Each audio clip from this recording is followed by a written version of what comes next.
Breaking news. In an astonishing, mind-bending turn of events, a pair of remote viewers have done what many would have thought impossible. They successfully predicted a UAP sighting, pinpointing the exact date, location, and unique details that matched eyewitness accounts of the UAP flyover. This stunningly accurate prediction opens new doors to the mysteries of the unknown. Lou Elizondo has a project called Interloper that is used by the military to attract UFOs to a location so that they can be studied. We have an alternative approach. What if using psychic abilities through the application of remote viewing could predict where to go to spot a UFO on a given night? We did just that.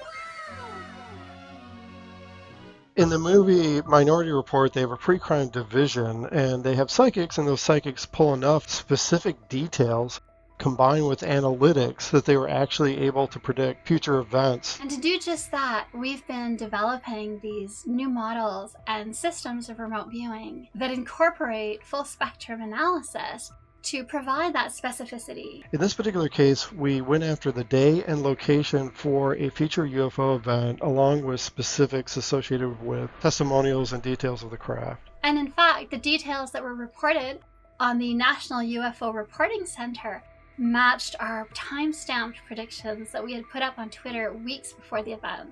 Yes, and we also shared it with the Patreon, and in this particular case, the event occurred on August 31st at Milton Freewater, Oregon, at a vineyard called Mangata Winery. And this winery is within 50 miles of the city that had been predicted in our data for the UAP sighting.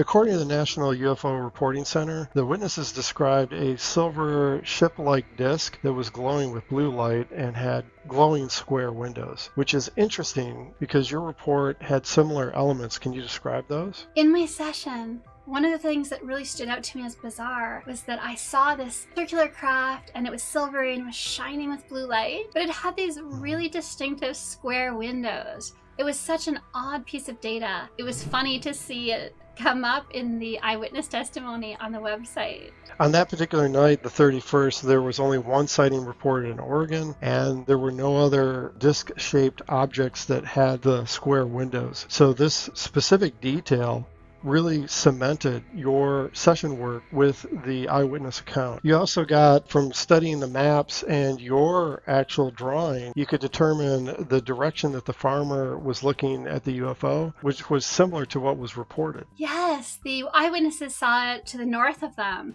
And in my session, I did record that I had seen the UFO lying kind of low above the horizon to the northwest of the point of observation.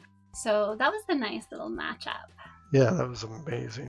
I was outside sitting with my brother at a big family event, looking at the stars when we all saw something flying up over the horizon. A large silver disc, glowing like glass with bright light shining out from it. It looked as big as a house and had bright, square windows on it.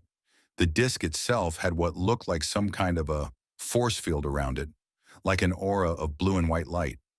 I remember that just before this craft appeared, all the birds went dead quiet. All the chirping just stopped. It was weird and noticeable. After nearly 10 seconds, the disc started rising up at a weird angle, and then it just suddenly shot off towards the north so fast, dimming and disappearing behind a hill. Everyone around us kind of freaked out. For those who wish to follow us to see where this journey takes us, subscribe to our channel and check out our Patreon page. Linked below. If you want to learn how to remote view, check out our website, magicinthenoise.com, where we'll be offering intro to remote viewing and intermediate remote viewing in the new year. If you're already a remote viewer and you want advanced training, consider signing up for my Full Spectrum Illumination training course. Visit our website for more information.